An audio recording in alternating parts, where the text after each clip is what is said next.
Welcome, ladies and gentlemen, to Students of the Game, the weekly NFL podcast recapping all things football. Week 9 in the NFL this season. I am your host, Elijah Freeman. No, you're not. You don't have to adjust your little playback button. I am starting the show off today. We're switching things up because it's mid-season, and you got to do something to get maybe out of that mid-season funk. It's just kind of that time of the year. But do you calling my intros a funk? I did not say that. I did not say that at all.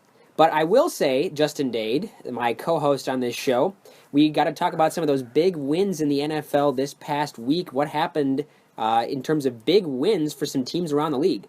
Yeah, so the Carolina Panthers are my biggest win for the week with what they did at home. You had to go there. You had to go there. What are you telling me? I have to go there. I don't like the Panthers either.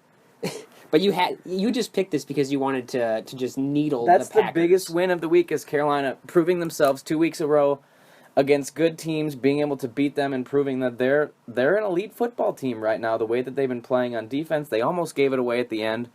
But the secondary, I think, is the big turnaround for Carolina this year, led by Josh Norman. But Kurt Coleman's playing good football at safety. This defense is tough, and you saw the Packers, they look dismal on offense in the first half. Dismal is putting it nicely. Might be putting it nicely a little bit. You know, Rodgers didn't look like himself. I mean, nobody's open. Nobody was open for Green Bay in the entire first half. Rodgers had nowhere to go with the ball, and that just let the pass rush of Short and Ely to get into the backfield and wreak havoc. But yeah, this is a big game from Cam Newton as well, too, with his 4 total touchdowns. I mean, he's not the accurate passer. He only completed 15 of 30 in this game, but he's starting to win games now, which is obviously more important than the stats anyway. And I think his leadership is starting to turn around a little bit. I've questioned his leadership in the past, but I'm a little more impressed with what I've seen recently, and this is a really big win for Carolina. You know, I heard a stat that Cam Newton, since he came into the league in 2011, so this is like 4.5 seasons or so, actually has 38 rushing touchdowns, which is second in the NFL among not just quarterbacks, all players. That's very impressive. Behind Marshawn Lynch. Right. So this man finds the end zone. He did it again. You know, now he's got 5 rushing touchdowns on the season. He's also thrown for 14 touchdown passes. The 9 interceptions are kind of bad, and he threw an interception that really allowed Green Bay to quite possibly tie up the game. Yes, good play by Randall, though, again. Demarius Randall did make a great play on the sidelines, but guess what? Even though the Packers had a number to tie up the game in the red zone and inside the goal-to-go situation, they managed to get pressure on Rodgers, which was kind of the story of the whole game. 5 sacks that Aaron Rodgers got, that he took in the course of the game, as well as just getting hit over and over again. He had to scramble for his life on some of those plays, and did make a few kind of lemonade out of lemons that his offensive line was giving him. But at the same time, they managed to get pressure on him at the end of the game, which meant that he didn't see Randall Cobb, who was wide open for the touchdown. And happened to throw the iPad to the ground, right? And then he threw the interception ultimately to Thomas Davis. And Davis and Kuechly are just as good as it gets in the NFL in terms of linebackers. Oh, absolutely. So what they highlighted during that game is that A-gap blitz that they run a lot. And you'd think that with those 2 elite linebackers that they have, that they wouldn't blitz them that often. But I tell you what, those two, they blitz together the A-gap on either side of the center that they run a lot. And all the teams do it. They talked about all teams do it, but they're just so effective just because they are so good. And Thomas Davis was really key for them in this game, getting into the backfield for sure. But you know, the weird thing is, if you look at Cam Newton's stats, and this is almost, we're going to talk about your Falcons later, don't worry. Oh, I'm sure we're going to talk about them, but statistically, if you look at the average kind of stats, or just the ones that fill up the usual box scores, completion, how many completions, how many attempts, yards, touchdowns, turnovers, Cam Newton doesn't look the greatest, but they're winning games, and right now the Falcons do have some pretty impressive statistics in the kind of conventional sense, but they're not winning the games because Cam Newton is completing 53% of his passes on the season. Right. And you're like, wow, that's not good. But guess what? 8-0. And it's getting kind of hard to just explain away as an early season fluke right now. The Panthers are absolutely for real, and they had one of the biggest wins of this week 9 in the NFL. Right, and we'll talk more about the Panthers later, and we're gonna review that Packers-Panthers game a little bit later. But another team I want to talk about right now, the Colts, a big win. Andrew Luck played really well. I thought this was the biggest win. I think it definitely could have been, because the Colts kind of really needed this game. I realized, like we said, that they're not playing in a very good division, but they needed to prove to themselves that they could beat a high-quality team, and they beat Denver, who has the best defense in football, and they were undefeated at the time. giving them their first loss. Peyton threw 2 picks in this game. And Andrew Luck didn't turn it over, which was huge, obviously. And that is tremendously rare for Andrew Luck this season. Right. I think that might be probably I'm going to guess it's the first time he has not turned the football over. And he was only sacked once, which is huge. He's usually under a lot of pressure. And he got hurt in this game. We'll talk about that later also. But yeah, why do you think this was the biggest win of the week? I mean, we talked about the records and all, but what else you got? Well, it's an undefeated team going down, and it's a team that Denver looked like they had played their finest performance of the season against the Packers and just kind of obliterating them all over the field defensively, and Peyton Manning not turning the football over and getting kind of more zip on his passes. But he threw 2 interceptions in this game, and he actually, still is leading the NFL in terms of turning the football over, but that hadn't come back to hurt them just as of yet. And I also thought that this was a huge win for the Colts just because, again, when do they beat teams outside of the division, right, for one? When did they beat huge. high-quality opponents? They had not beaten Peyton Manning since he left to go. Maybe they had. Had they? I think they might have had a win against. Maybe once, but maybe a win against Manning. Either way, this one's more important anyway. And the only downside, as we talked, kind of hinted at, is there was a Luck injury, and we'll cover that in more detail later. But just for the Colts' psyche to get a win, they had not beaten anybody outside the awful AFC South. All 3 of their wins to that point had come against AFC South teams, and they lost 3 in a row. And so they were on the schneid, wanted to get off of it, and you thought, oh boy, Denver and that defense coming to town, Luck's turning the ball over, their protection's been shoddy. None of that. Luck didn't turn it over, and they didn't allow a lot of pressure from guys like Von Miller and company that had been eating quarterbacks alive all season long. So they really did. I thought it was a huge win just because the Colts, I did not expect this from them at all. No, I didn't either. But they managed to pull it off, and they did so in a really pretty impressive fashion. They managed to get pressure on Manning, turn him over, and actually managed to win a game against a high-quality opponent for once. It just feels like this could be a turning point, but as we alluded to, there's bad news coming out of Indianapolis. Right. 2 things from this game, though, that I want to point out is that the big lead that Indianapolis got off up 17-0 early in this game, which kind of left Denver to leave the running game, and it only gave seven carries apiece to Hillman and Anderson, and Hillman only gained 1 yard on those 7 carries. 7 carries for 1 yard. Ooh.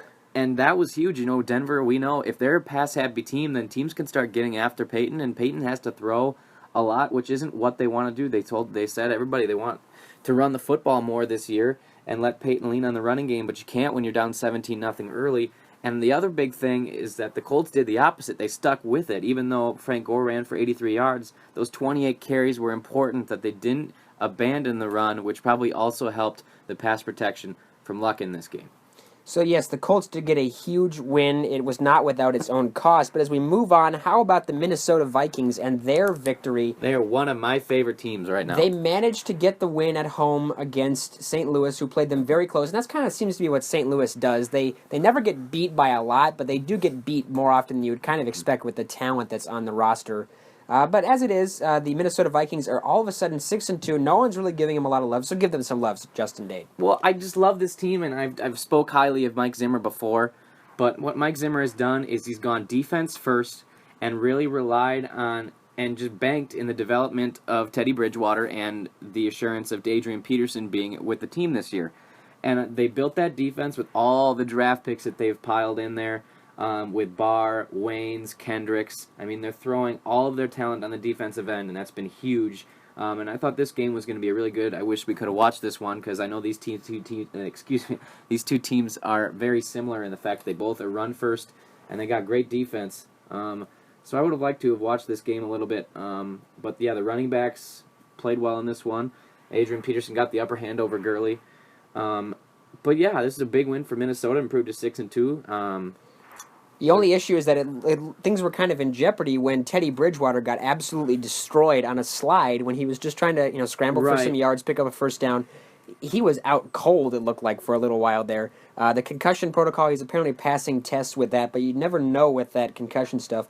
This headline here says that he should be set for Sunday when the Minnesota Vikings kick it off on Sunday. I don't quite remember off the top of my head who their opponent is, but the Vikings are rolling right now, and they're doing it with defense in the running game. Adrian Peterson is the leading rusher in the NFL, and he's even had a bye week, so guys like Devontae Freeman have actually played 9 games, and Peterson still has more yards. He's on pace for over 1,500 yards rushing finding the end zone as he did in this game as well. Peterson did cough the ball up twice in this game. They recovered both, though. Fun fact. So, yes, as you said, he got the upper hand over my boy Todd Gurley, who had 24 carries and 89 yards. Also my boy. You might realize he was my boy first. Oh, that is so false. I don't know if that's true, actually. But, yeah, Peterson has just averaging 4.5 yards a carry, managed to lead the league in rushing right now at the age of 30. And it's pretty impressive that they're building this with a young quarterback, a great running game, and a defense that's really quite improved. The Vikings are nothing to sneeze at, and the Packers now are suddenly tied with the Vikings at 6-2 atop the division with half the season to go. Both of those two games are going to be fun to watch. Minnesota and Green Bay. One of them is the last game of the season at Lambeau. Could be really important. I'm going to guess that one decides the division. Some other big wins for the week. I liked what the Steelers got done. Again, Ben Roethlisberger leaving early. Antonio Brown and D'Angelo Williams taking that game over. So big win for the Steelers. I also put the Jets and Bills on here with their big wins because they've been struggling as of late to get back in the win column. They absolutely did. I think the thing is they beat teams that were not all that impressive and they just kind of shot themselves in the foot, especially with the Jaguars. The Jaguars could easily have won that game in New York if they hadn't just been turning the ball over with Bortles and the fumbles as well. There was a muffed punt in that game. The Jaguars, as frustrating as it is, there's a lot of talent on the offense especially, but they kind of coughed it up. So, I mean, the Jets give them credit, certainly. They kind of try to give the game away with a late Chris Ivory fumble as well. But Ryan Fitzpatrick, even off of the injury to his left hand, his non-throwing hand, but he still came out and was 21 of 34, 272 yards, 2 touchdowns, no INTs. Fitzpatrick's played pretty well this year. I think not enough people are giving him credit for what he's done this I would year absolutely agree with that. So we've talked about the positives now. Indeed. Let's move on to the negatives and a crushing blow for the Dallas Cowboys. See, the Cowboys had their opportunities in this one. And they kind of always have all season long, but they allowed the Philadelphia Eagles in overtime to just kind of march right down the field and just take it into the end zone on Jordan Matthews' touchdown, 41 yards out. And that's the second time they've gone to overtime and just given up a touchdown to win the game without really even having a chance to possess the ball. So that's just kind of the way the Cowboys season is going, but somehow it doesn't even feel like they're out of it yet. Because the rest of the NFC East is just not very good. The Eagles managed to improve to 4-4, and the Giants are up at 5-4. But Tony Romo's apparently coming back in a couple of weeks, maybe even the week after this next upcoming one. So the Cowboys have one more game, and then maybe Romo comes back. But I don't know if it'll matter. Yeah, that's the crazy part right now, is because you said Dallas isn't out of it. We look at they have the second worst record in the NFC, just ahead of the Lions. So that's the crazy part, that they're falling apart at 2-6, but still have a chance just because of how poor their division is. 6 straight losses. They have not lost 6 games in a row since 1989, which was the season that got Tom Landry fired and Jimmy Johnson hired at 1-15. This team is in real big trouble for the future, if you ask me, because Tony Romo doesn't have a whole lot of time left. They don't have a running game. I mean, they have a great offensive line in Des Bryant, but that's really all they have on defense. They got all the issues with Greg Hardy. Sean Lee can never seem to stay healthy. Really can't. The Another concussion. Yeah. Secondary has never been good. Hasn't been good recently. So they got a lot of problems in Dallas, and I don't think things are looking too good for that franchise for the next 5 years. Well, DeMarco Murray came back to Dallas, and not that there was acrimonious divorce that they had between him and the Cowboys, but he apparently was motivated to show them up a little bit, especially after they held him to 2 yards on 13 carries in the Week 2 matchup. He had over 150 yards of total offense between rushing and receiving, and managed to find the end zone as well. So yeah, of course, another big loss. The Atlanta Falcons in the headlines again, which doesn't surprise me. I told you last week. You did tell me. I told you that Blaine Gabbert had a decent chance. Go back and listen to the podcast about how you were like, guess what? The 49ers are starting Gabbert, and he'll probably beat the Falcons. And I didn't believe you, but you were ultimately correct. I was obviously being a little sarcastic with those comments, but I knew there was a chance, and I expected the Falcons to win this game. But and my rant won't be very long with the Falcons this week, just because I'm sick and tired of talking about it, and I'm also sick and tired of the Falcons and the entire team talking about how they're going to get better when it doesn't get better. I'm sick of Kyle Shanahan. He started off the year really well, but he is really starting to have an effect on Matt Ryan. We aren't throwing the ball down the field. The one time we did, 53 yards to Julio Jones to set up our only touchdown of that game. So there's my 2 cents on that. Kyle Shanahan, you need to start working things out. This bye week comes at a huge time for Atlanta, but our next 2 games are against the Colts and the Vikings, and I don't expect to win either of those. And the 5-0 start just feels like utter fool's gold at this point because they've lost 3 out of 4, and honestly, they came pretty close to losing to a bad Titans team under Zach. Well, I told you they were pretenders. I was telling everybody they were pretenders when we got to 6-0. I mean, obviously, I was happy with the way things were going, and I was surprised at how well Freeman was playing. But well, he had 12 carries for 12 yards. That's what really hurt in this game. He did have the 8 catches for 67 yards in a touchdown. Yeah, he saved fantasy owners there with the receiving totals. But the running game, ugh. The running game doesn't exist. The Falcons have no pass rush.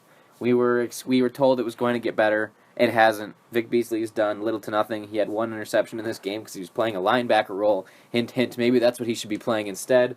But yeah, the pass rush doesn't exist. Blaine Gabbert was allowed to sit back there. That's why backup quarterbacks have so much success against us because for some reason we don't decide to blitz to force quick throws. You know, that's not a good idea, right? They did not have a sack in this game. But yeah, Dan Quinn was never a fan of really blitzing in Seattle very much, so this doesn't surprise me. He didn't have to in Seattle. Maybe he and does their pass now. rush wasn't really the best. That was probably the worst part of their defense. The D line and the linebackers in the secondary. I would say the D line was the worst part of that team on defense. Back in Seattle, yeah. Back in Seattle, they had a good pass rush, but it wasn't great or anything. But we're a long way away from being good, and I don't think the Falcons are a playoff team. If they make the playoffs, they're not going to win a game, so it doesn't matter. Yeah, I'm just really pessimistic with Atlanta right now, just because. Apparently, my goodness. Well, I'm sick of it. It's the same thing every year. The offense is inconsistent. I mean, we're top 5 in the league in total offense, but we can't score in the red zone. They really can't, and they can't score. They didn't score in the second half besides a Matt Bryant field goal. Like all those drives, they were right there, and it wasn't like San Francisco was scoring either. We moved the ball just fine. We moved the ball down the field all day, no problem. But we get in the red zone, and Shanahan craps the bed. Well, 300 yards passing from Ryan. You know, Julio Jones got a whole bunch of yards. And it wasn't catches. even turnovers this week. Ryan didn't even turn it over. So you figure it out, Shanahan. You're being paid whatever it is. I don't care. I'm done right now. The Falcons need this bye week in the worst way. We're in the worst way. So we'll see what happens after the bye week, but I don't have my hopes up. Well, there was another really surprising loss out of the NFC South, and that was the New Orlean Saints. I'm not exactly sure what happened, considering that they were playing against the Titans at home. I thought that looked like the Saints had kind of pieced together a couple of wins, and all of a sudden they just lost. Yeah, this game hasn't. No one really talked about this game that much. I mean, nobody really expected the Saints to drop this. They just assumed in the end, and that fluke touchdown from Marcus Mariota to Delaney Walker really is going to end up being part of the difference. As a Falcons fan, I laughed quite hard at that play, just because 2 Saints defenders had a chance to have the interception, and it turns into a touchdown. That was when I saw that play. Just kind of like on an in-game highlight. I was like, "Oh, that's a pick. No, that's a touchdown. Oh, wow. Okay." That was very fluky. But other than that one pass, Marcus Mariota is the reason why the Titans won this game, because when you play the Saints, you have to beat them in a shootout. That's just how it is. It doesn't matter how good your defense is. You're still going to have to put up at least 20 points to beat them. And Marcus Mariota did just that. 4 touchdowns, no turnovers. Absolutely huge. Titans also shut down Mark Ingram in this game, which ended up being the difference. Yeah, indeed. Marcus Mariota, 28 of 39, 371 yards, 4 touchdowns, like you suggested, 2 to Walker, 1 to Fasano to win the game, and a Justin Hunter touchdown as well. And the huge part about that, only carried the ball once. You know, the thing about rookie quarterbacks who have a running past in college tend to be run happy. Mariota's trying to turn himself into a pocket passing quarterback, and that one carry tells me that they're working on it. He's doing pretty well. He also might be a little gun-shy coming off of that knee sprain that he had, but I don't really know what's up with the Saints. If they want to actually make a run at the postseason, and it's not out of reach, I mean, the division might be getting to be, but the wild card not necessarily so much. You can't drop games to Tennessee at home, who was 1-6 coming into this game. But, yeah, Mariota was great. Drew Brees, I think, the really killer thing, though, is he threw an interception in the end zone. Yes. And that's the kind of thing that you're leaving at least 3 points on the board there. And they allowed him to kind of march down the field, get a 2-point conversion after a touchdown to tie the game, and then in overtime, drive right down the field and throw the touchdown to win it. So Saints kind of a surprising loss there for sure. And that's what we've got for big wins and big losses on this Week 9 in the NFL. So there's been some news. We've already kind of just talked in brief about some of these news items, but there are a number of them. Not as many as last week, Definitely perhaps. not as many as last week. Last week was crazy, but... Yeah. So our first item is what we've kind of already talked a little bit about, but the news about Andrew Luck. Just when you think, oh, this is the biggest win in a long time in Indianapolis, they managed to beat a really good team and who was playing really well with a great defense, and all of a sudden, Andrew Luck, unfortunately, is out 2 to 6 weeks, which is kind of a weird timeline. It is a very weird. But the thing is, he lacerated his kidney, so I would say probably err on the side of caution in that one, because that sounds like a really sketchy injury. And we're seeing the injury with Keenan Allen, and now this one, and we're seeing some weird injuries in the NFL right now. But yeah, this is going to really hurt Indianapolis, and I saw that article on NFL.com suggesting that the AFC South is wide open. I disagree. I mean, Matt Hasselbeck's shown 2-0. He won 2 of their 4 wins right. on the season. So I think the Colts will be fine for the most part, but obviously it's going to hurt the Colts without their star quarterback. And I think that it is very possible that I know he has a lacerated kidney, but I think there was another small injury he had in addition to that. But I feel like these may just be compiling injuries that Luck's going through, because we saw Luck the first part of the season. He didn't look like himself. He continued the turnovers. He made some really interesting throws that we wouldn't expect from a guy who's expected to be one of the elite quarterbacks in football by now, which is a lot to ask, but we know he's capable of it.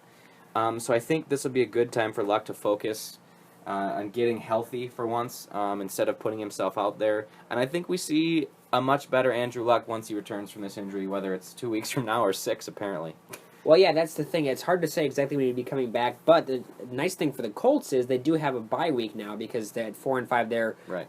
Really late bye week, but it's kind of at a convenient time, and their next game back is against the Falcons. Yeah, we're probably going to lose that game.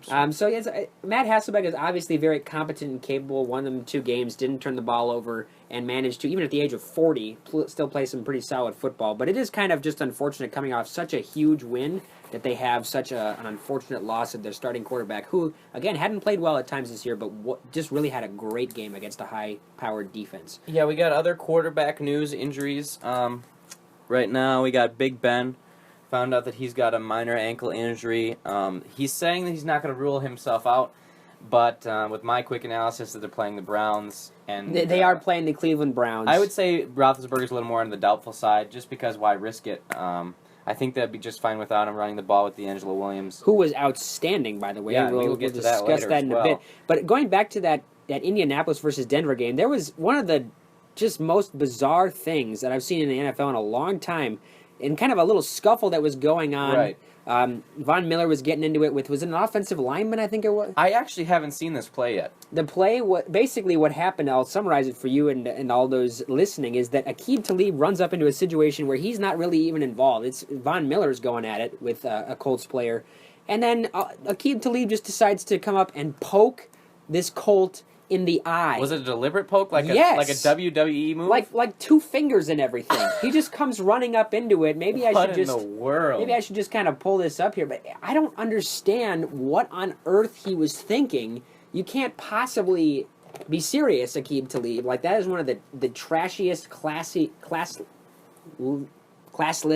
most classless, I don't know what I'm saying here, but just a very, very strange thing. And the news relating to that is Talib was suspended 1 game today, upheld by the NFL. So I have no idea how he only managed to get away with 1. That was a deliberate, dirty action, cheap. Well, I tell you what, if Ndamukong Suh did something like that, he'd probably miss like 8 games until next year. And rightfully so. I mean, you can't possibly have that in the NFL. There's just no room for that in the game of football. And honestly, he should have been suspended for like the rest of the season. It was that bad, in my opinion, anyways. But it did get one game suspension. So speaking of quarterbacks, we've gotten a little off of the quarterback news, but there's just kind of injuries. It seems to be a big trend in the NFL this year. But signal callers going down. Although this one apparently not that big of a deal. Teddy Bridgewater, like we said, got knocked out of the game with a concussion, but he apparently is on track to play in the Vikings Week 10 matchup. And Mike Zimmer wasn't very happy with that hit either. There was a lot of controversy with what LaMarcus Joyner did. And I watched the play, and I just don't really think Joyner's in that much of a wrong. I mean, it was a little late, but it wasn't that bad. It was just the reaction, obviously, Bridgewater had. I mean, you slow-mo that video down, obviously his head slamming into the ground is pretty graphic. So I think that was taken a little bit out of context. But the good news is that Bridgewater should be fine. and will hopefully be able to play next week. We have some acquisition news to fill in. Wes Welker was signed by the Rams after Stedman Bailey, the wide receiver, was suspended for drugs. So Wes Welker, to me, I don't know how much he possibly has left at this That's point. what I'm getting to. For those of you who expect the Wes Welker from 3 years ago, you're not going to get it. There's a reason why Welker's been out of the league for so long, and who knows how much of the field he'll even see right away. I don't expect this to be a big transaction, but I thought I'd throw it in there just because Welker's such a big name. Anyway, so Wes Welker, I don't know that he really helps the Rams' passing attack all that much, considering that there really isn't much left in the tank for him, I don't necessarily think, but at the same time, it is another weapon to try to jumpstart the Rams' passing game. They are so reliant on Gurley. Nick Foles obviously didn't do a whole lot, hasn't done a whole lot this season. He won't do a whole lot. And I don't suppose this will really make all that much of a difference. And if you got one more unfortunate, really kind of nasty injury, the Patriots, who had been just kind of rolling without a care in the world, Dion Lewis tore his ACL. That's probably as big a piece of news as there is, because he does so much for that offense. And he came out of nowhere, too. Dion Lewis obviously was not even on a team until the Patriots picked him up in the offseason, and Lewis did everything for them. He was definitely the pass catcher out of the backfield, and he was a situational back. He did everything for them, and he was super productive. That ACL injury hurts, so you happen to know who's going to fill into his role now, right? I mean, is it LeGarrette Blount just taking up a lot of those carries? You mean like the kind of scat back change pace? No. Come on, think deeper. I'm really disappointed in you right now. Did they sign somebody that I'm not aware of? No. James White. White is going to get a crack. The former Badger running back is going to get a crack at filling in. I thought he was irrelevant, so I forgot about him. Oh, wow. Okay. He will get a chance to fill in the Dion Lewis type of role in this Patriots offense. We don't really know how successful he's going to be. He's not Dion Lewis, obviously. But he's going to get a chance to do the same type of things, catching the ball in the backfield, and a situational runner, while LeGarrette Blount is the thumper. And he really did thump the Redskins, which is not surprising. I mean, the Patriots are obviously outstanding, and they can take care of the Washington Redskins in their sleep. And they did, essentially, but that was a costly loss for them. I don't know that really... I think as long as Brady and Belichick and Gronk are still around, they'll be just fine. Yeah, I don't think this will affect the Patriots too much, but it is noteworthy. But just as long as they have Blount, I don't expect this to be that big of a deal, especially if James White can be somewhat productive. Our last bit of news, we pointed out that the Broncos lost their first game, but they're also going to lose pass rusher DeMarcus Ware for 2 to 4 weeks with a back injury. And if they didn't have already one of the best pass rushes in football, and they already have Shane Ray to fill in, I would say this would be a huge deal. Obviously, DeMarcus Ware has been phenomenal the last 2 years. So it hurts a little bit, but I don't think it hurts that much, especially because it's such a short time frame. So yeah, I expect Shane Ray to fill in and be at least a little bit productive. Obviously not as productive as Ware was going to be, but I think the Broncos will be just fine, don't you think? I would tend to agree with that. Their defense has enough depth to it that I think they will manage to be all right. As we move on to some top performers here, this is kind of a little deal that we do week by week, and there's a number of guys. You had Rodgers and Newton in that game, kind of dueling it out with each other. Newton really started the game strong. Rodgers it was tail of two halves. Ultimately finished the game in a much stronger fashion, because it was 27-7 at halftime. But then Aaron Rodgers managed to get things into gear. He ultimately wound up throwing 4 touchdown passes, but the disadvantage, and kind of what the stats don't necessarily say unless you look at the completions, is he only completed a little over half of his passes. Which is rare. So the accuracy wasn't necessarily there, but he managed to get up 369 yards, which I guess happens when you throw the ball 48 times and largely abandon the run. But yeah, 4 touchdown passes, 3 of them in the second half. He got it to Cobb, he got it to Richard Rodgers, he got it to James Starks. And so they managed to make a game of it anyways, but Newton with his own 4 touchdowns. So between the two guys accounted for 8 scores. Big games for those two. I wonder if this couldn't be possibly a matchup in the postseason that we would wind up seeing. It's hard to say, but I think you could definitely see these teams meet each other again, and I hope it's just as much fun this time, next time as it was this time. They definitely could meet again, for sure. I got another one for you, D'Angelo Williams, and in the absence of Le'Veon Bell, I was wondering if the Steelers' offense was going to be okay. Let's just say it was, essentially, because D'Angelo Williams was an absolute monster in this game. An animal. And at the age of, what, he's like 32? 32. 32 years old, but the thing is, he hasn't been the he hasn't got as many carries on his body as a typical 32-year-old. Right, just because he's been hurt all the time. Well, and even when he was healthy, they kind of shared him with Jonathan Stewart a lot. But he looks like the back he was back in 2008 when he ran for like 1,500 yards and 11 touchdowns or something like that. Well, he had. If he keeps going 27 carries for 170 yards, he will get to like 1,500 yards or something like. I mean, he'll 27 for 170, 2 touchdowns. Remember all those touchdowns he was scoring in that game those couple games at the beginning of the season when Le'Veon Bell was injured, or not injured, suspended. And so now that Bell is injured, I think Williams is filling in nicely. The thing, too, about, I mean, obviously the stats are ridiculous, but the thing is they trust Williams a lot, too, especially the goal line carries, which you may not have expected to see, but they trust him fully. They saw what he did in the first couple games when Bell was out. They trusted him to come in, to be third down back, goal line back, anything. No matter what, they wanted Williams in the game, and he produced. He's averaging over 5 yards a carry. He's managed to find the end zone 5 times. He's even been decent, averaging over 10 yards per reception when they've gotten him involved with that. It's just that the unfortunate thing is that they can never seem to get all the pieces in place, quarterback, wide receiver, running back. But they're going to work with what they have because Antonio Brown was amazing. We'll kind of touch on that later, I believe. You would almost have right to. now. We right are talking now? about Let's Antonio just Brown. do it right now. Right now. He's my biggest performer of the week. Guess how many times he was targeted in this game? Well, I know he had 17 catches. 23 times. 23 targets. Was targeted 23 times, the most in his career by far. And it's unbelievable. I don't know when you target a wide receiver 23 times. That just tells you how good Brown is. And I've told this to people before. I think Brown is the best receiver in football, and he proved it again in this game. Any route in the route tree, Brown will take you on, and he will dominate you. One of the best route runners in football. And he just takes over games. He took this one over, 17 catches, 284 yards. It was unbelievable. And there was 50 passes thrown by the Pittsburgh Steelers.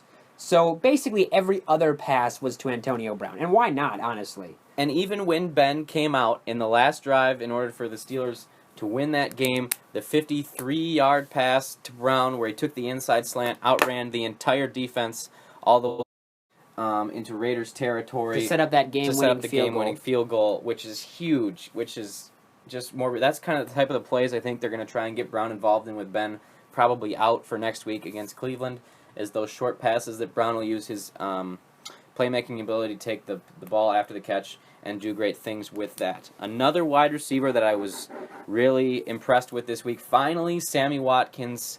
Oh my gosh. Finally. It is about time for Sammy Watkins because I'm not sure if it was injuries. Was he hurt? Because it kind of felt like he was invisible at the very least. He was hurt and he was questionable for this game, but suited up to play. And did he ever bring it? I would say that he made the Dolphins secondary look pretty questionable. 8 catches, 168 yards, 1 touchdown, was targeted 8 times. So every time they threw it his way, he hauled it in. He was dominant. Finally, for the first time, that they're starting to realize just the. I mean, I know they realize how much talent Watkins has. But he has a lot of talent, and he was upset about getting the ball enough earlier in the season.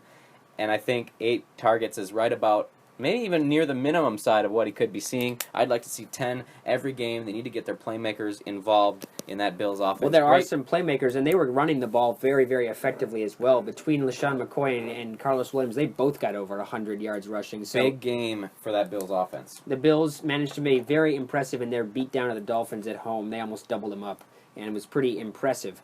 I also have Marcus Mariota. We kind of talked about him earlier, but man, like in his return from that injury, he was very, very impressive. Like we said, 371 yards, threw for 4 touchdown passes, didn't turn the football over. Probably should have turned the football over, considering that he threw one right up for grabs. It was just kind of tipped up in the air, and Delaney Walker managed to haul it in.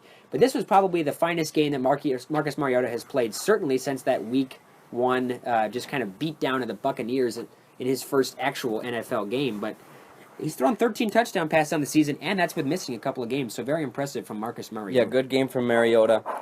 I think everybody who's been tuning into our podcast knows what's coming now. What's coming now? We got to get a defensive player. The defense is coming. Last night, Sunday night, the Eagles and Cowboys game. Brandon Graham, huge performance, 7 tackles, 2 sacks, 2 forced fumbles.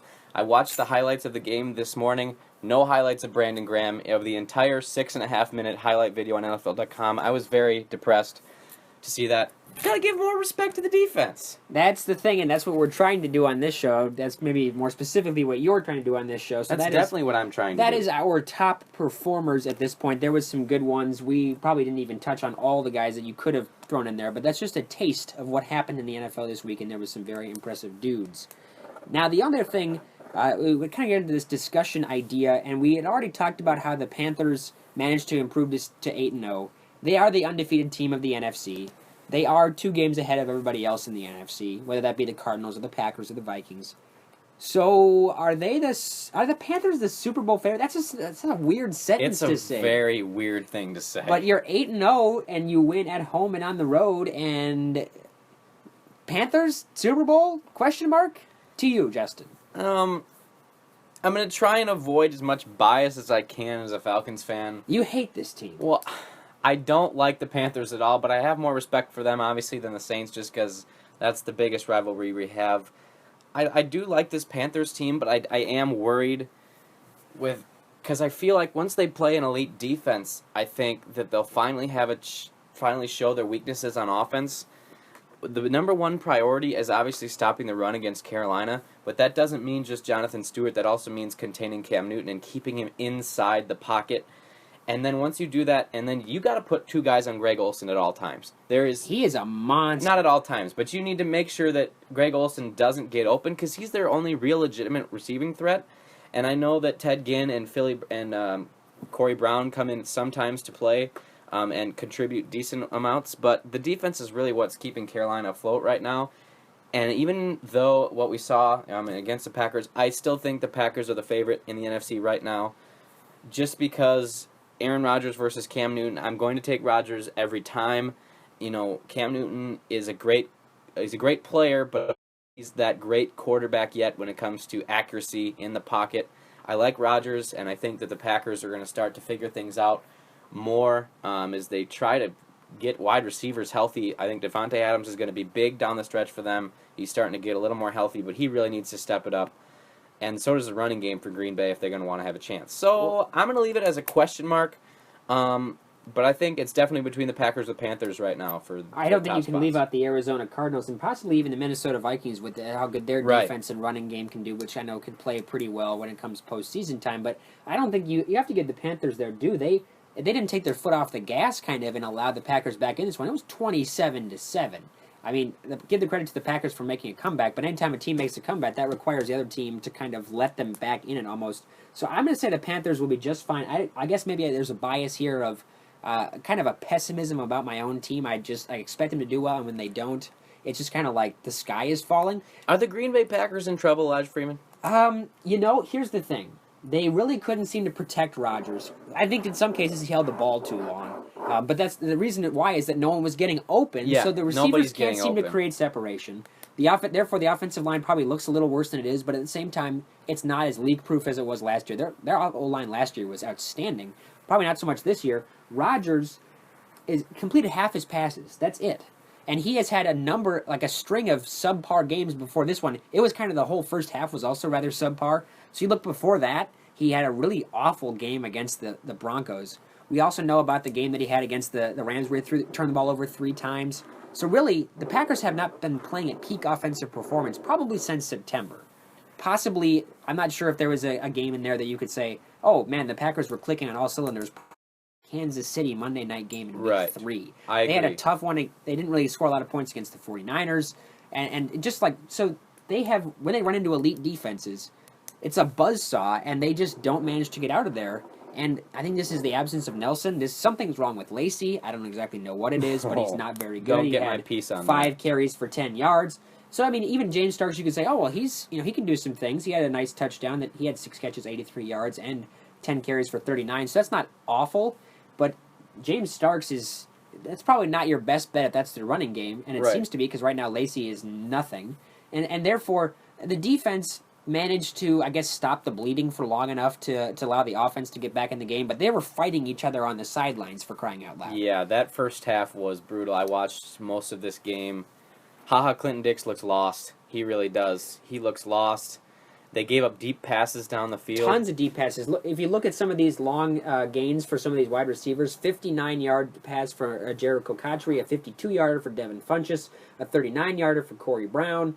Greg Olsen had a 24-yard. I mean, just chunk plays getting gashed. They stopped the run okay for the most part besides Newton. Right. They stopped Stewart. They didn't stop Newton so much. Right. But their pass defense got shredded, and the offense isn't necessarily what it was last year or even what I thought it was going to be when they were just kind of piling up points at the beginning of the season. So all that to say, I think the Packers just might be in trouble because if they were playing in a weak division with no real opponents, that would be one thing. But the Vikings are literally the same record as them and are trending more upward than they are. The only good thing for the Packers is the cure to what ails them is coming into town this Sunday, the Detroit Lions. Sure. So I honestly, what will probably happen then is they will Lions, and my optimism will shoot back upward, and I will just kind of rose-colored glasses my way through next week's podcast when they have just beaten the Lions by 20. So I'm going to play devil's advocate with you a little bit because I know just how good the Packers really are, and I told you that they're still my favorite in the NFC, and you gotta just slow down a little bit. They played two undefeated teams on the road back to back with really good secondaries and really good pass rushes, and that's why we're seeing this Packers offense struggle a little bit. I realize it wasn't as good as it could be the weeks prior against defenses that weren't as good, but we need to relax a little bit here, I think. Okay, you can say relax, but at the same time, that's the exact kind of opponent. They're going to see the Panthers again. They're going to go play the Cardinals. But they don't have to play them right now. They don't, but I'm just, long term, are they in trouble? Because it's Super Bowl or bust with the Packers with Rodgers, right? You can't possibly expect the Packers to get worse from here on to the season. There's no way. There's no way they're going to get worse. Are they going to get healthy? There are three players that I look at for this Packers team that need to improve their play if they want to make a postseason run. Number one is Eddie Lacy. Because he's hurt and he's overweight. And that sounds ridiculous, but Eddie Lacy is overweight and he's hurt. It's the ankle. I don't know what else he's got going on. I think the Packers should rest Lacy until he's healthy because they're going to need him for this playoff push. There's no doubt about it. Lacy hasn't looked like himself all season. Lacy's number one. Number two, Davante Adams needs to get going.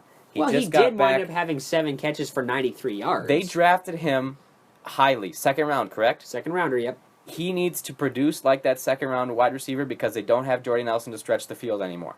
Davante Adams needs to step it up to get open for Rodgers. We talked about how nobody was open in that first half. Davante Adams was one of the receivers out there that was not open in that first half. Randall Cobb has struggled a little bit, but he's seeing the number one cover corner from the opposite team, and his last 2 weeks has been Chris Harrison, Aqib Talib, or Josh Norman. So I'm not too worried about Cobb, and he exploded in the second half, of course, with that big He had some big plays, pass. Yeah, for sure. Third player already touched on it a little bit. Those are the two players who need to get going on offense. Clinton Dix needs to play better on defense for Green Bay. I really liked him coming out of the draft, and I thought that he would have been a great pick, and it was kind of something that they needed to kind of fill in for the departure of Charles Woodson. But Dix looked lost in pass coverage. I don't know if I'm the only one that sees this. Are you happy with Dix's play so far? Not necessarily, and there's a reason why he was getting kind of shoved on the sidelines. But you also got to think about the fact that guess who wasn't playing for the Packers on defense? Sam Shields. Right. Sam Shields was out of he's a fine cover corner and a guy that they could have used, I suppose, to prevent Funchess and Ginn and Olsen from tearing them up in the first half. So I think Clinton Dix will improve as the guys around him get healthy again, if indeed they do. But the pass rush was essentially non-existent. They had no sacks. I know sacks aren't everything because you can get pressure that doesn't show up in that leads to turnovers without stats. But at the same time, they did force a turnover in that pick late in the game by Demarius Randall on a great play, but didn't get pressure that resulted in losses of yardage. And at the same time, they got sacked a whole bunch. Aaron Rodgers did. So I guess we'll just say the Packers, I think, yes, you can say they played two undefeated teams, and when does that ever happen this late in the season? That's for sure. But that's the kind of caliber team they're going to be winding up playing, and therefore I think they'll probably still make the playoffs, obviously. But are they in trouble in terms of actually playing against those high-quality teams like even Minnesota? I think they might just wind up splitting with the Vikings.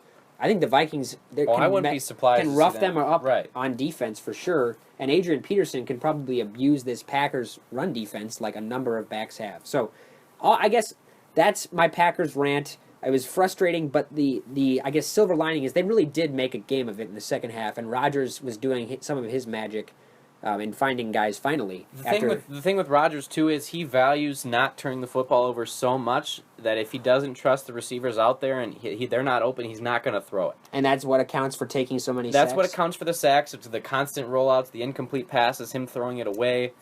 And the kind of trust that he had with Jordy Nelson is huge because even if Jordy Nelson wasn't open right away, he trusted that Jordy Nelson was going to make a play.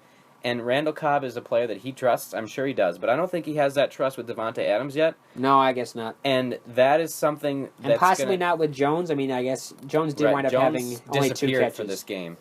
So, yeah, that's something. I mean, I'm not telling Aaron Rodgers to throw interceptions, but, I mean, eventually they're going to have to start taking some risks to get the ball down the field. We know how often that pass interference can come about. So we'll see, especially because they don't have a running game right now. One other thing I wanted to touch on, speaking of quarterbacks that aren't getting nearly enough help. Oh, dear. Do you want to just join me in like a moment of silence? A moment of silence. For Phillip Rivers and the Chargers. Well, no, just actually Phillip Rivers. Just Phillip Rivers, The Chargers, the rest of the team around him is dreck at this point. But Rivers is somehow managing to lead the league in passing yardage, but it doesn't matter because the team can't win games. I feel so bad for Phillip Rivers. Like, you have no idea. He's played so well this year. He really has. For the people who don't think so just because of the record, I'm sorry, you're wrong. They don't have a running game. The offensive line is poor, and he doesn't have his best wide receiver anymore. And I saw him trying to lead that to go down the field in the second half against the Bears. I mean, he's throwing to guys like Stevie Johnson and Inman, and because Malcolm Floyd, and just kind of get little passes to Danny Woodhead and stuff. Antonio Gates. I mean, that's all he's got. He's doing everything he can to win football games, and the Chargers just can't do it. And you could see his frustration on the sideline at the end of the game, and I feel bad for him. It is really unfortunate. I mean, they wind up with less than 100 yards rushing total. Melvin Gordon, as much as he was kind of hyped up coming out of Wisconsin, and we were all really excited here in the Badger State. He's averaging 3.6 yards a carry. He hasn't even gotten to the end zone yet. He's still looking for his first NFL touchdown. Again, he's averaging over 330 yards passing, leads the league. He's on pace for over 5,000, but they may not win another game if they can't win close games because this is the third game. I know that they have lost basically on the last play where they couldn't manage to find the end zone. They had that close loss against the Steelers. They were at the 2-yard line against the Packers to tie the game. In this one, they had the lead for most of the game, but then on an amazing touchdown catch from Zach Miller, of all people, managed to come up and take the lead. But they have lost 5 in a row, and it's not Rivers' fault.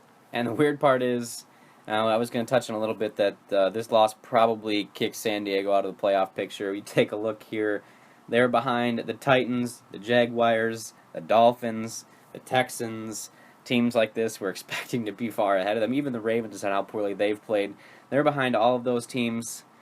And I don't think there's any way San Diego makes the playoffs this year. And it's just frustrating for Rivers. And I don't know what the Chargers got a lot of work to do this offseason for sure. And he's 34 years old, and he's got to be wondering if he's just never going to get a chance to make that deep playoff run or try to push for a Super Bowl because the talent around him, he's getting wrecked on the offensive line. The 2 sacks on the last possession when they were just trying to even just drive into field goal range, and they couldn't do it because of the lack of offensive line production. And Keenan Allen getting hurt, like that look on the sideline, he just looks like a sad, defeated 34-year-old man who's playing as well as he can pretty much play, but is just not able to pull off the wins because of what else is around him. That's rough for Phillip Rivers, and I guess a moment of silence over at this point. Silence over. Now, so Justin, we always have this little moment here, fantasy minute. It's never actually a minute, of course. No, it's never actually a minute. It's not supposed to be a minute, I guess. It's just kind of a thing we call it because it's usually more like 2. But in this case, what do we have for studs and duds this week in fantasy football? So this week we got our fantasy football studs and duds article on Fantasy Pros that I put together weekly. This week for our 3 studs, I got D'Angelo Williams and Antonio Brown together in this one. 36 points for Williams with his 2 touchdowns and 170 yards. And for Antonio Brown, 28 points. In standard leagues, if you had him in PPR, My goodness gracious. With the 17 That's all I have to catches. say on that. So I'm sure you were pleased by Brown's performance. And I also have Aaron Rodgers snuck in there with his great performance in the second half to get him up to 32 points. My other notables for that, Sammy Watkins, we talked about. Tyler Eifert had 3 touchdowns. 3 touchdowns against the Browns Newton, on Thursday. Another Cam Newton, the other not honorable mention. Our duds, Doug Martin really kind of depressed me this week. He, I just don't know what's... Martin had that great 3-week stretch from week 4 to week 7. And since then, he's done absolutely nothing. When the Buccaneers get behind, Charles Sims sees the field a lot just because he's a much better pass catcher out of the backfield. So limited opportunities for Martin, not even 3 yards per carry this week. 2 points for Doug Martin. Rob Gronkowski, his first appearance on the dud list. 4 catches, that's probably like one of the first yards. of his career, honestly. Probably one of the first of his career. But this was just a classic example of a team not needing their star to win the game. They were up 14-0 against the Redskins before Washington could even blink an eye. So yeah. And he had a big game called back by a penalty. So don't expect this from Gronkowski probably all that often, but you also can't expect him to produce crazy numbers every week. 4 points for Gronkowski this week is all. And the other featured dud I had this week, AJ Green, 5 points with only 4 catches and 53 yards.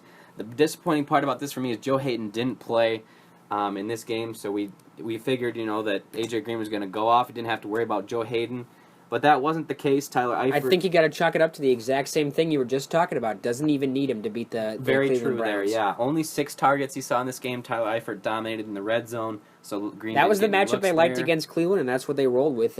Cincinnati, we haven't really discussed them much, but they're still undefeated. Yes, we haven't talked... We should probably talk about... I'm sorry if there's any Bengal fans listening. We haven't talked about your team very much. Well, we'll get to that in power rankings here in just a second. And, my not-so-honorable mentions, Alfred Morris having a terrible season. Miserable. Stephon Diggs kind of slowed down after a couple high weeks recently. Didn't do much this week. And Jeremy Hill only saw a couple touches in that Cincinnati game, but again, they didn't really need him. So they didn't need anybody to beat the Cleveland Browns. There are your studs and duds for this week. So now we have a new segment, fresh segment here for students in the game. I know you're all excited, but with it being week 9, week 10 coming up, we're going to start end every week, not just with our power rankings. We're going to dive into a little bit of playoff picture analysis every week as we move on. I'll take a look here, courtesy to CBSSports.com for this nice graphic going on. The top 4 teams in both divisions, we have the Patriots, the Bengals, Panthers, and Packers all up there getting first-round byes. If the season were to end today in the AFC, the 5-4 Steelers would head to Mile High to play the Broncos, who are 7-1, and the Jets would go to Indianapolis. In the NFC, the Falcons would head to Arizona, and the 5-seed Vikings would go to the 4-seed New York Giants to take them on. Some teams that are still alive on the outside looking in. We have the Rams in Seattle. In the NFC West, looking on the outside at 4-4, and also in 4-4 in the West, Oakland and Buffalo at 4-4 on the outside looking in. You drawing any conclusions here? What do you like? Well, my conclusions here are that you obviously have some really top-heavy teams in the AFC with 2 undefeateds, as well as a Denver team that was undefeated until about 48 hours ago, and I think we'll be just fine. But besides that, the bottom half of that AFC playoff roster, one team's going to have to win the AFC South almost by default at this point.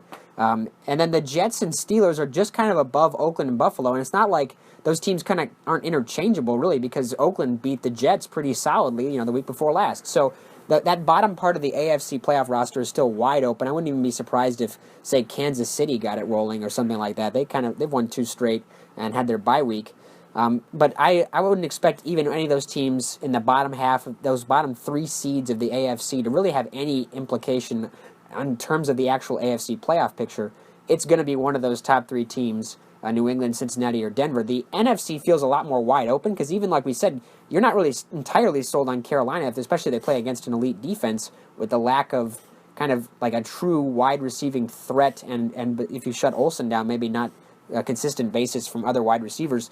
But Green Bay and Arizona both obviously have offenses that can score a whole bunch. The winner of the NFC East won't be all that relevant, but I think Minnesota is a real strong team. I do too. And you got Atlanta, who's 6-3, but they're a good 2.5 games ahead of the next couple of teams there. St. Louis, Seattle, and Philadelphia are all 4-4. So while the AFC feels like that bottom half is like really kind of open for business, up for grabs, the NFC feels a little more set, and I do think Seattle's going to make a push for it, certainly, and I have no idea who's going to win the NFC East at this point. Philadelphia easily could, or the Giants, but it feels like in the NFC it's more wide open, but at the same time, those teams that are on the outside looking in have a lot more work to do than in the AFC. Yeah, you didn't really mention Pittsburgh too much in the AFC. I think once they overcome their injuries, I think the Steelers can be a really solid contender to those top three at the top. I'm not so sure that I'm sold on this Pittsburgh Steelers in the absence of Bell. I know Williams was great for 1 week, but at 32, if he has to be the back for now 8 or 9 straight games, do you think he can manage to pull that off? That's the one thing I was going to mention when we were talking about the Steelers, is that they should be careful in monitoring his touches. He had 27 carries. I mean, they got to be careful. He's 32. You don't want him to wear down before the playoffs even start. So that's something to look into. Personally, I'm looking at Atlanta at 6-3. They may not even make the playoffs because you know how much I believe in Seattle. There's no way the Falcons are going to win this division any longer with the way Carolina's playing. And I think Minnesota is almost a lock. And Green Bay, I think Green Bay and Minnesota are both locks to make the playoffs. So that leaves the Vikings do have a tough schedule coming up there, though. They still have to play some pretty tough teams. Right, well, Atlanta is one of those teams they play, and I don't give us much of a shot in that game. But maybe we'll play against teams that are better against teams that are better than us, because we can't beat the teams that are worse than us. Especially when it comes to backup quarterbacks, which probably means the Falcons don't have a chance against Matt Hasselbeck. But yeah, I do like Seattle at 4-4, and I'm not going to give up on the Eagles yet at 4-4 either, especially with their big win last night. No, for sure. I think the Eagles could be rounding into form quite possibly, and the NFC East and AFC South are both divisions that I don't think it matters who wins that. They're going to be just kind of chump change for a wild card team who's actually better than they are. So I thought this would be a good week to start this segment. Obviously, we got a lot of things not set in stone, so as the weeks move on, we can analyze. Halfway through the season, but at this halfway point, that's what you got in terms of the playoff picture. And we will close this week out with looking at some of these power rankings, NFL.com, Elliot Harrison. We've been doing this every time here. At the top, it's no surprise. It's the New England Patriots, as he puts it, the train just keeps a-rolling. I mean, I think the Dion Lewis injury is big, but at the same time, LeGarrette Blount was destroying Washington for basically the entire game. And then at the number 2 team, the Bengals moved up because the Broncos moved down, and that also allowed the Panthers to move up. So his order of the unbeaten teams is New England 1, Cincy 2, and the Carolina Panthers 3. Do you roll with that? I roll with it. I like it. I would love to see the Bengals and the Panthers play right now, so we can see what between those two teams who would have the upper hand. I like the both of them, and I think those two are very close. But I don't think there's a question. I don't think anybody's questioning the fact that New England's number 1. Then they've been dominant all season. We'll see how this Lewis injury affects him, but like we talked about, we don't expect it to be a whole big of a deal.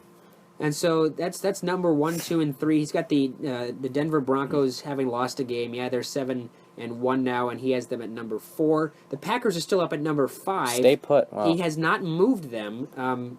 I don't know what exactly to make of that. I think the Packers maybe aren't better than the Cardinals in their remarkable offense with all of its weapons. And the Packers' defense really just, they're fighting each other on the sidelines. And so I'm just not quite so sold on that, but it might just be a little of Packers fan pessimism of the sky is falling after 2 losses. Yeah, they did play undefeated teams, but again, I don't know how they would fare against the Cardinals, who has it number 6. Love the respect for Minnesota at 7. I like that Minnesota number. Up at 7, up 1 spot, and that's not really surprising. Like, they really are just that good. They have won, I think, 3, if not 4 straight. Adrian Peterson is just getting rolling, he's leading the NFL in rushing, like we suggested. Bridgewater apparently will be fine, and they managed to shut down Todd Gurley into one of his kind of worst games of his very obviously career. Right. And then the Falcons, he still has them up at number 8, and you're probably going to tell me this that's is way too high. That's a freaking joke. That all I have to say is that's a joke. I don't want to comment anymore on that. The Falcons are outside the top 10, maybe even top 15 in the league right now. They've just played so terribly. I don't think 8 is ridiculous. He says Atlanta is at number 8 and not number 9 because of the Roethlisberger injury, so that means the Steelers are at number 9. He'll probably miss the game against the Browns, but it won't matter, and they'll win that game and probably be 6-4. But it just kind of feels like their offense can do a whole bunch of things. It's just they've never managed to get all those guys healthy. And Bell's not coming back anytime soon. But Roethlisberger, when he was finding Brown, it was a thing of beauty. And Marcus Wheaton, absolutely. And they can also get him involved, as well as why am I blanking on the name of the other great wide receiver? Martavis Bryant. Martavis Bryant. Did you see that touchdown he had, he juked about 3 or 4 different I guys. don't think I did, but I love Martavis Bryant. It was impressive. He managed to find the end zone. The Raiders are number 10. Woo! I don't know if I can roll with that. They stayed put at 10. We commented on this last week. They've probably never seen anything higher than that. We'll see if they can crack the top 10. Could you imagine? Well, I mean, the thing is, the Raiders' offense is really kind of good. It's really good. It is. I mean, Michael Crabtree's having a career resurgence. They have Amari Cooper, who had another touchdown, and he has been really quite impressive. Latavius Murray had over 5 yards a carry. Derek Carr has thrown 4 interceptions this year. That's it. The big thing for the Raiders has definitely been the offensive line. It's really helped Derek Carr. The Raiders have a pretty negative expectation when it comes to offensive line, so I think that they deserve the credit as part of this resurgence on offense. The defense maybe isn't there yet. They don't have a whole lot of talent other than Khalil Mack on the defensive line, or the linebackers for that matter. Charles Woodson looked a little slow trying to catch Antonio Brown, but at 39, it's hard to be as good as Brown is as well. But 19 touchdown passes to 4 interceptions for Carr's Derek Carr. played really well, and I'm excited. He is legit. Raiders fans deserve a quarterback like him. It's been a long time coming. And they have a wide receiving core between Crabtree and Carr that's really Crabtree and I should say Cooper that's very, very impressive. The Jets are at number 11, 5-3.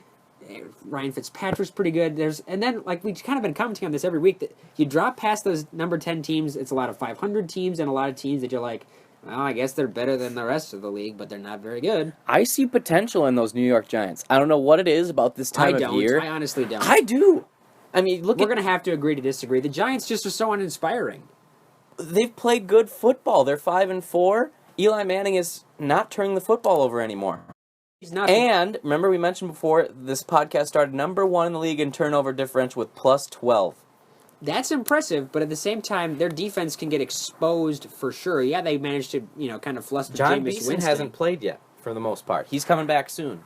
Jason Pierre-Paul did come back and almost got a sack, I guess. It's kind of, he has a giant club on one of his hands. Right, so it's going to be tough for him the rest of the year for sure, and the rest of his career. This Seattle Seahawks team is lurking in the waters. I'm a little scared. They are 4-4, 2 games back in their division behind the Arizona Can you Cardinals. humor me and pull up Seahawks schedule soon? The Seahawks schedule, I can probably get that for you in just a second. They had the Bills at 15. Around right for the Bills, I would say. Well, the Bills have a pretty big game against the Jets. That'll be a big game on Thursday night. night. In the NFL Color Rush, by the way, if you didn't hear about that promotion, the Jets will be in all green and the Bills will be in all red. It'll be interesting. I don't like monochromatic uniforms. I think they're awful. So if you're telling me they're going to be in all red, I think that's a terrible idea. Yes. That is a terrible idea. Wow, okay. But this Sunday night football game, if you look at the Seahawks schedule, their next opponent is the Arizona Cardinals. That will be huge to decide that division. That's a big game. Look after that, Cardinals, 49ers. They have the Steelers still. That's 3 straight home games, though, is the advantage for them. That's big there. Obviously, they play very well at home. They do have to play the Vikings, which will probably decide maybe who gets a wild card, or if they wind up both being wild cards, kind of could determine precedence. And they also have the Ravens and Browns, who are both awful, the Rams, who usually play them tough, and then the Cardinals again to close the season, which could probably decide the division if Seattle gets on a roll. I see 6 wins in that. I see 6 wins out of that for Seattle to get to 10-6. So they can pull 10-6. And I think that might just be good enough for a wild card spot. And if it is, nobody wants to play them. Yep, we've talked about that. We won't talk about the Seahawks anymore. We talk about them too much. But if you look going back to the power rankings in the bottom half now of the league, if you kind of move down that way, the Rams dropped a couple spots because they're just 4-4. Todd Gurley's still great. How in the world did the Saints stay at 17 losing to the Titans? I think it just, I don't know, actually. That's a very good question. Thank you. They should not have lost that game. Just flat out should not have lost it. And they don't actually, again, they kind of had another loss at home that's just weird. A devastating loss for their postseason aspirations, he suggests. The Indianapolis Colts jumped 2 spots, but again, that's really tough with the luck injury. And then there's some direct teams at the bottom here, like the Dolphins and Redskins and Buccaneers, who are all 3-5. How are the Cowboys at 22? I think he might just literally be thinking, look, Tony Romo is on his way back. But and still, I mean, if with the 6 straight losses, yeah, I mean, they're 2-6 and 22. How? How are the Chiefs at 24?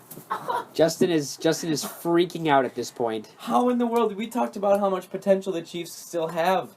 The Chiefs are at 24, and he dropped them even though they were on the bye week. I don't know the team should be dropped after a bye week. But if you look at another one, the 49ers with their victory over your Falcons, I don't want to talk about jump in the win. And then I'm not sure why the Browns aren't even lower. They're 26, they're 2-7, and the Ravens at 27th, are also 2-6. Then there's again a couple of AFC South teams because those are all really bad. But guess what? The division might actually be, if in Luck's absence, maybe there's a chance. I don't know.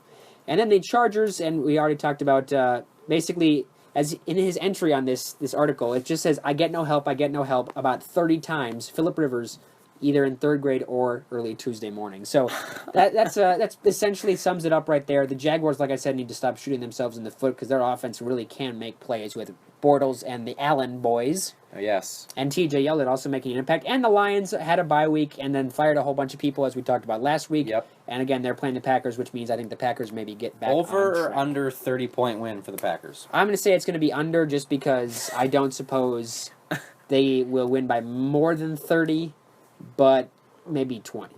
If you said 20 over under, I might just be tempted to take the over. That might be a little too overconfident because who knows? The Packers should be just fine getting back on track against Detroit. And speaking of over, we are over our time that we should be allotted for this podcast. We thank you guys for joining us this week. We had a lot go on. Definitely not as much news as last week, but we're really excited about the playoff picture heating up, and we're glad that we have that new segment in so we can talk about the playoff teams. But yeah, thanks for joining us. Next week, same time, we'll talk about Week 10. See you guys later.